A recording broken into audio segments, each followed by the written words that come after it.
Hello, my beautiful friends and viewers of Anahita TV. Thank you so much for joining me for another episode of Anahita TV. I'm an intuitive and I help people connect to their intuitive nature.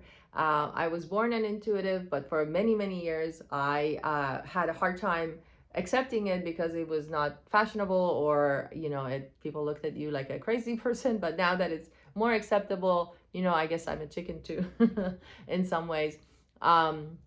Or I was for a long time, because I did have imbalance in my root chakra. So it's a very important thing to actually alleviate. This is why I'm talking about it. One of the reasons that I didn't hone in on my energetic nature and my intuition, and I didn't use it to heal others or help others, is that I was afraid and I wasn't confident, and I didn't think that I guess, I have a hard time being vulnerable, and it's happening right now. And this is my fourth take, and I just didn't feel authentic if I didn't tell you about myself. I don't want to sound like a teacher, because I was a teacher, and say, oh my God, I know so much about root chakra and I want to teach you.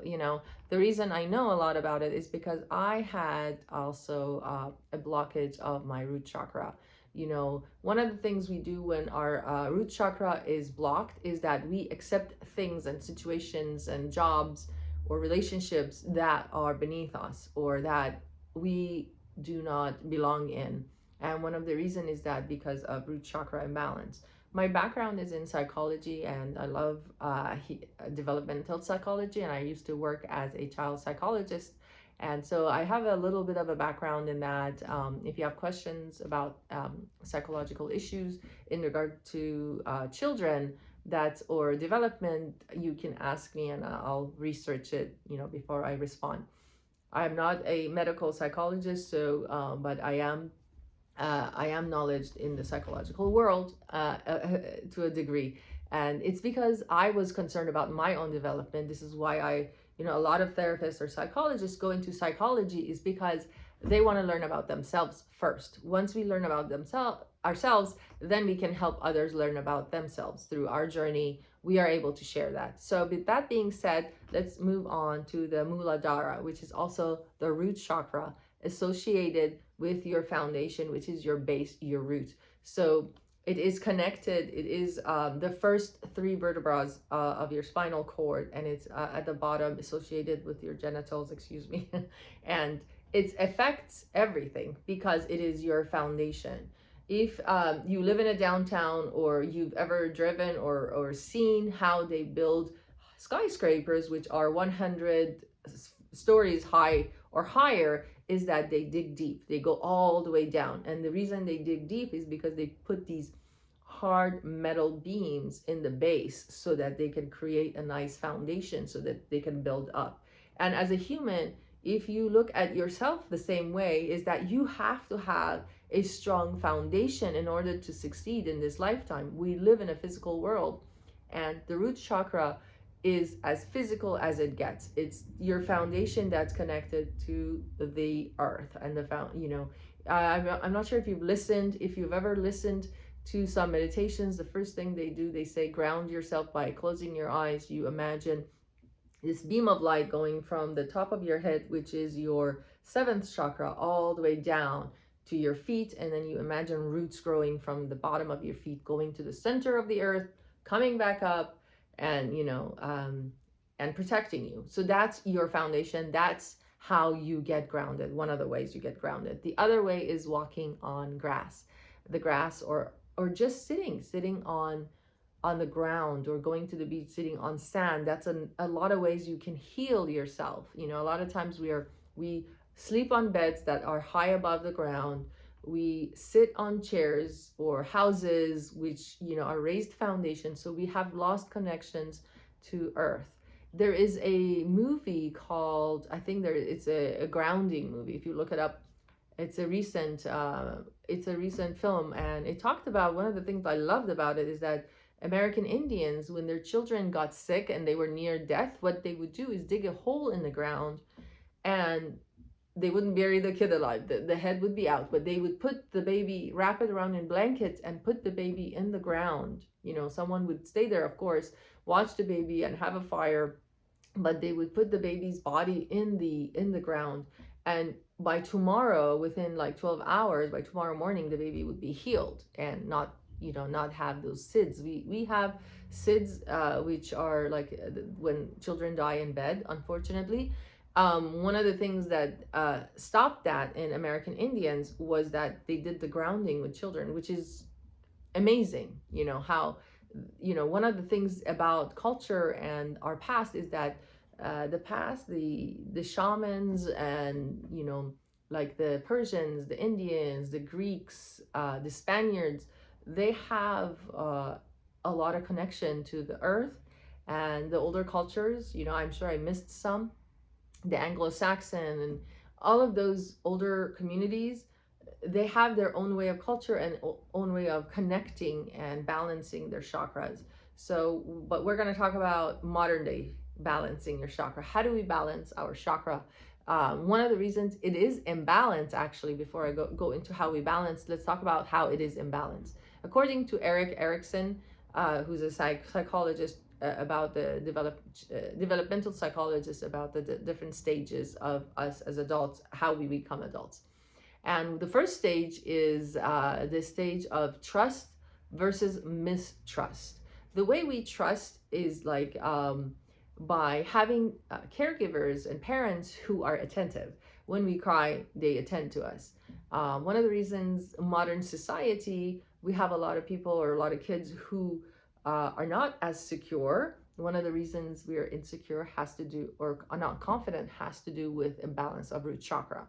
And it's because there is an how do I say word it, a lot of families expect the women, even though after giving birth, expect them to work in the field, in whatever their job was, and we end up hiring a nanny or leaving our kids in a caregiving situation, so to work and create more funds for our lifestyles.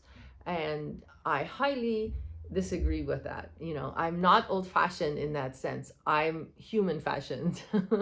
One of the reasons if you are a mother, I would, or the dad, I'm open to even the dad staying home and taking, even though it's naturally the child actually has bonded with the mother for all those years. It is in the mother's womb for 9 months, and guess what? It exits from the root chakra. You gotta have, as a human, you gotta connect the dots.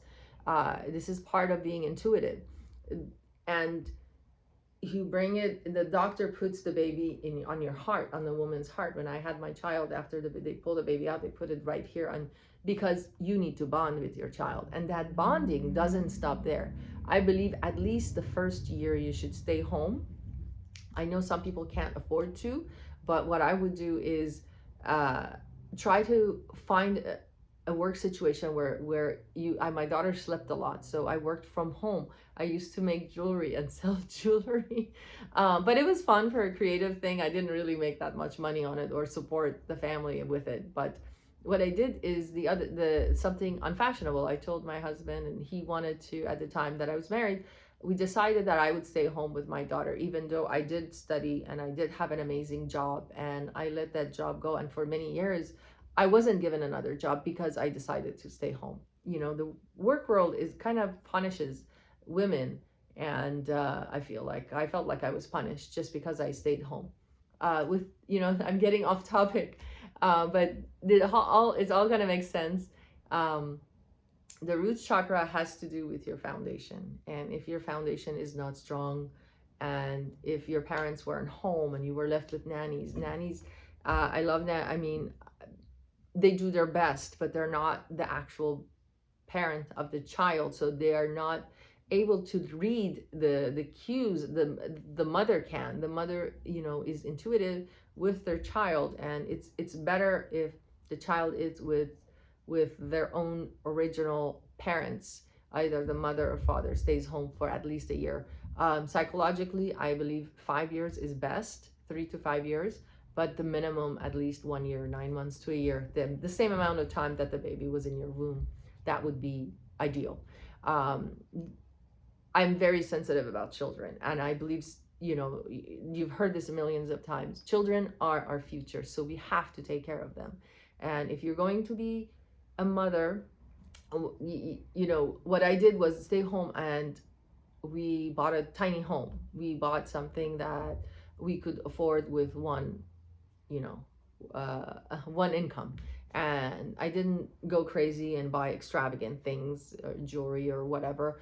And it worked for us. And I'm to this day, it's the best thing I ever did. The best days of my life was the 5 years that I stayed home with my daughter. I've had other fun times. I've lived in different cities, different states, but every time I think about it, the best 5 years of my life were by far the 5 years that I stayed home and raised my daughter.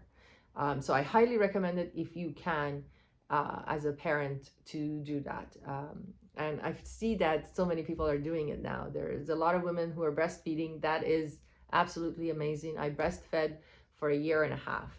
I guess I'm grossing out all the men who are watching, but all right. So, but this is family. We are in one community. We need to be in the know of all the not new, all the traditional things that help our society grow. So meditation is great. So let's talk about how we can alleviate the issues of confidence or mistrust that we have. A lot of people who have a base that is not strong, or a blocked root chakra, are hard workers.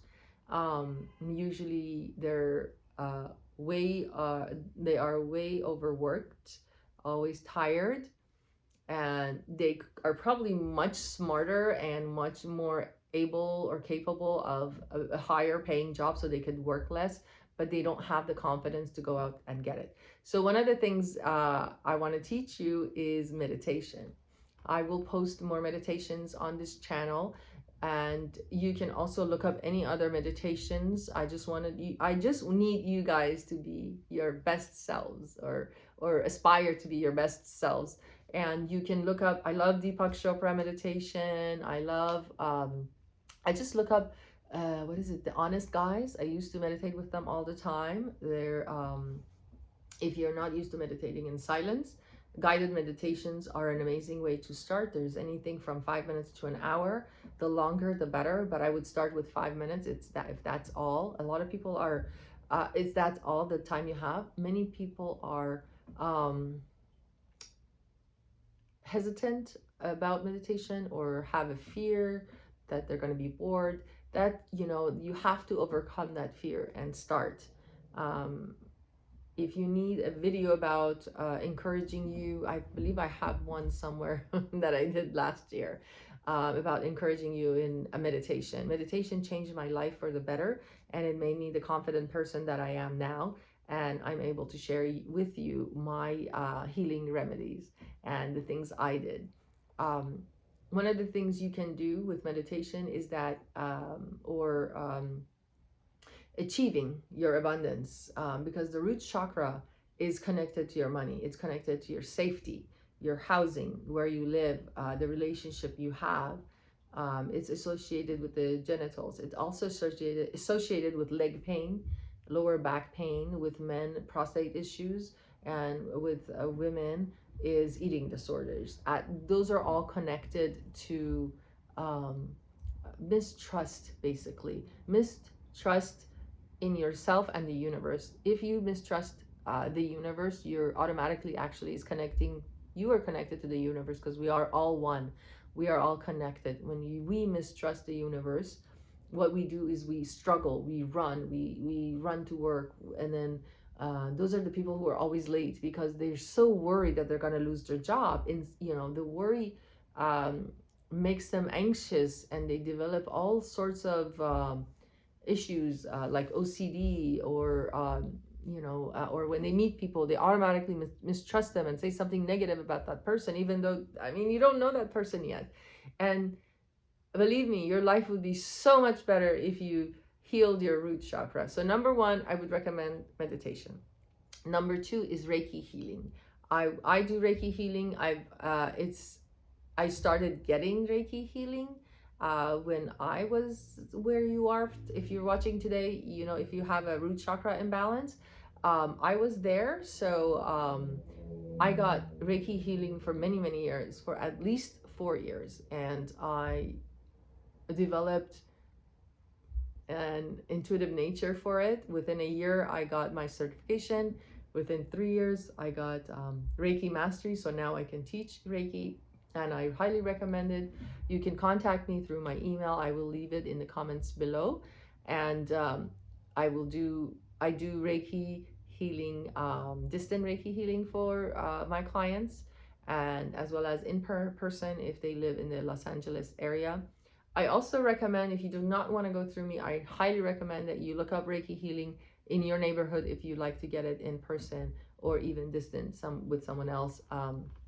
It is a wonderful way to ignite your root chakra. So I highly recommend Reiki healing. Another thing, the third thing I recommend is grounding.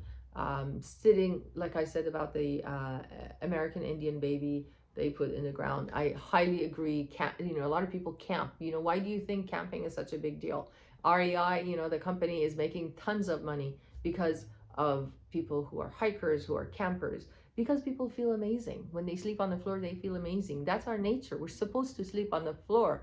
We forget that we are like the rest of the animals in the world. We are connected to the ground. Most animals you look at, they don't have a bed. They sleep on the floor. The only animals that sleep in beds are us, are humans. There's another thing you can get. There are these sheets that are grounding sheets. You can get them from Amazon. You can put them on top of your bed, and when they have silver lines, actual silver, and you actually plug it in, and that helps with grounding overnight. And if you have uncontrollable leg pain, chances are you need grounding. Chances are your root chakra is imbalanced. So that's number 3. Number 4, what I would do is yoga. Asana yoga is highly recommended for root chakra imbalance, and you can look up asana yoga on YouTube. YouTube is my new best friend.